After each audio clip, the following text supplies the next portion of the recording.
I'm going to talk for about 15 minutes to an agenda that was set for me by Patrick Diamond.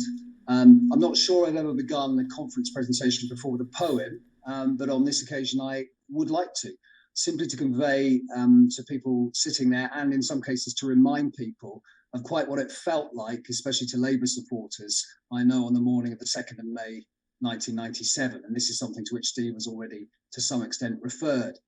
You'll be hugely relieved to know that it's not a poem that I have composed myself, but it's taken from the opening lines of Wordsworth's poem, The French Revolution, as it appeared to enthusiasts at its commencement. And the opening lines, I hope for some people, nicely sum up this conference, actually. O pleasant exercise of hope and joy, for mighty were the auxiliars which then stood upon our side, we who were strong in love. Bliss was it in that dawn to be alive, but to be young was very heaven. O times in which the meagre, stale, forbidding ways of custom, law, and statute took at once the attraction of a country in romance. But you've not come here for poetry, I know. And as I say, I've been given a rather more prosaic task by Patrick, namely to talk a little bit about the 1997 election and essentially the results of that election. And he made that a lot easier by sending me some questions that he wanted me to try and answer. So I've done my best to answer each of those in turn reasonably comprehensively, but with an eye to the fact that you've got a great panel just itching to really get into the discussion, and you don't want to spend too long reminding yourselves of the facts, even if those facts are in and of themselves quite something.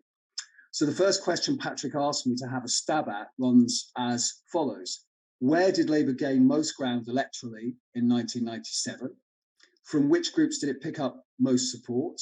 What were the key geographical and socio-economic trends and patterns of the 1997 result? For example, was there any change in gendered patterns of voting? And what best explains those shifts? Well, Labour improved its support across virtually all social groups and geographical regions in 1997, but its biggest advances were in the south of England and among lower middle class and skilled working class voters, the so-called C1s and C2s. Labour also managed to close the long-standing gender gap. For the first time, as many women voted Labour as did men. Labour won over 44% of women compared to the Conservatives' 32%, and that was a swing of 10% over 1992.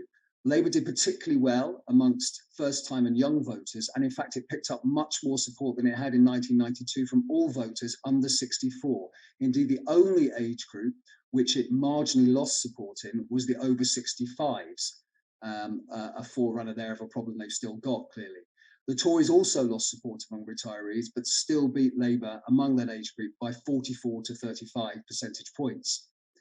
Labour won the support of 41%, up 11 percentage points on 1992 of homeowners compared to the Tories, who won 35% of homeowners. So much, perhaps, for the right to buy, ending Labour's chances of ever winning again, as some had predicted. Now, as to explanations, I'm sure the panel will have more to say about that, so I'll be brief. Simply put, voters, and in particular white-collar voters, many of them in southern England, no longer seem to fear Labour, reassured by Tony Blair and Gordon Brown, who had also managed to persuade much of the normally Tory-supporting media and the business sector that Labour was no longer a salient socialist threat. Also vital, of course, was the Conservatives' loss of their reputation, well-deserved or otherwise, for economic and indeed general competence, as well as the fact that Labour came over as more united, fresher and more trustworthy. The Tories were widely seen as having broken their promises, particularly on tax, as having driven public services, especially the proverbial schools and hospitals, into the ground, and as being sleazy as well as simply exhausted. In other words, it really was time for a change. As a result, the Conservatives lost nearly 30% of their 1992 voters, with nearly half of those defectors switching directly to Labour, while Labour hung on to 90% of those who had supported it 5 years previously. That is perhaps a reminder that for all the sociological and geographical differences that can be teased out of results by nerds like me, that New Labour triumphed pretty much because it improved pretty much everywhere and with everyone, while the Tories had become unpopular pretty much across the board.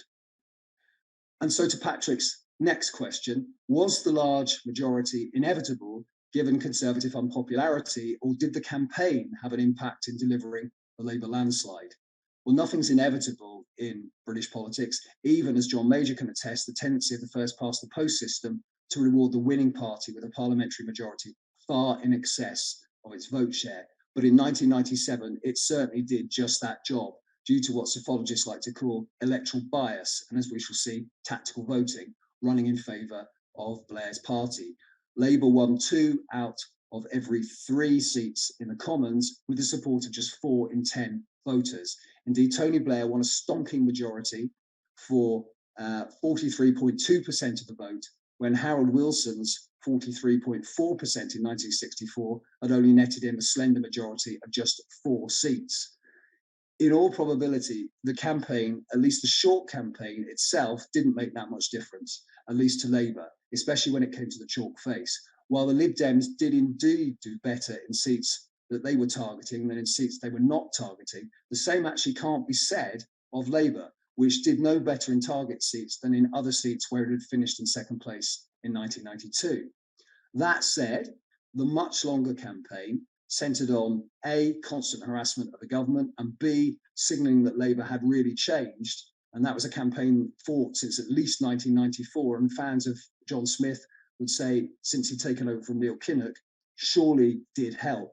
And even when it comes to the short campaign, we should always remember that any campaign that doesn't make a complete hash of things, a la Theresa May's campaign in 2017, should in fairness always be regarded as contributing somewhat to success.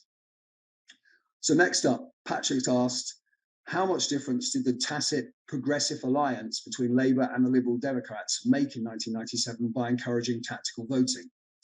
Well, the Nuffield study of the election, and you should of course always read and very importantly buy those books, makes it quite clear that the scale and impact of tactical voting in 1997 was unprecedented.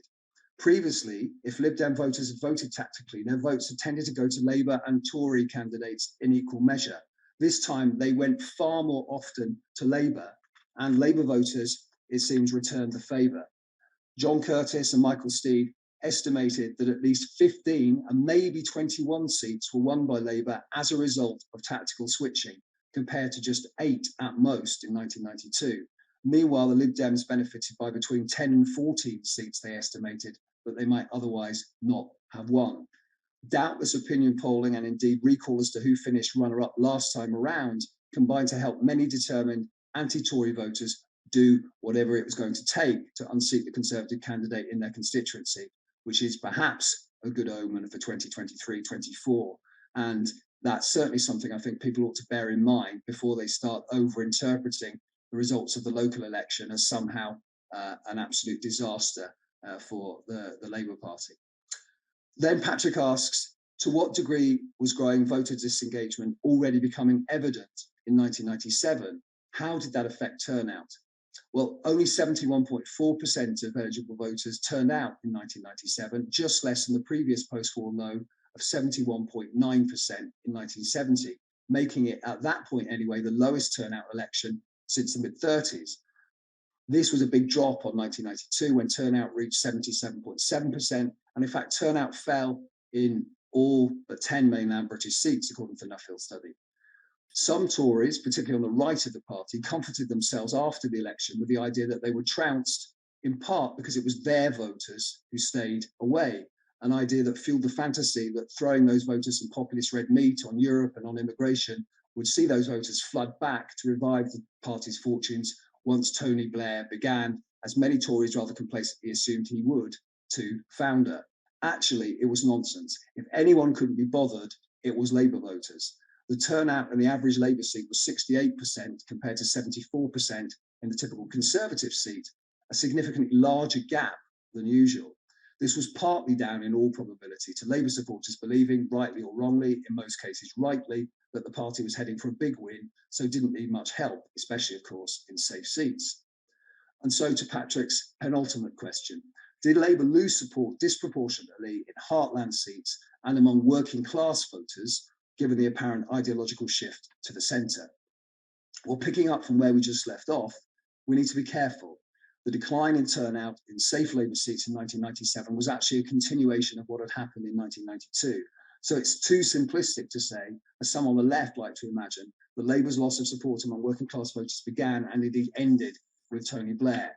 It's certainly true, as Jeff Evans and James Tilley show in their magnificent book of a few years back, that it continued apace. But as they also stress, the shrinkage of the traditional working class is every bit as important to remember. And as Tom O'Grady's work encourages us to recall, it's not just ideological shifts and policies dumped, but a decline in MPs from and rhetoric majoring on the working class that over time has probably helped put voters off. Finally, then, Patrick asks, overall, how important was the 1997 election? Does it represent a critical juncture in British electoral politics? Well, in hindsight, one can argue that no single election is that important in the grand scheme of things. It's the political tide inevitably, eventually ebbs and flows, come what may. But it is really difficult, I think, to argue that 1997 was simply same old, same old. That election ended 18 years of opposition, showed very importantly that voters were volatile. They could switch quite markedly between elections, and that's one of the features of electoral politics that we really still need to be very aware of before we write off Labour's chances, perhaps in 2023-24. And the election gave Labour the chance, one it hadn't had for 3 decades, to prove that it could be the UK's so-called natural party of government. Whether it took that chance as fully as it might have done, I'll leave to others at what promises, I think, to be a fantastic conference to decide. Thank you very much.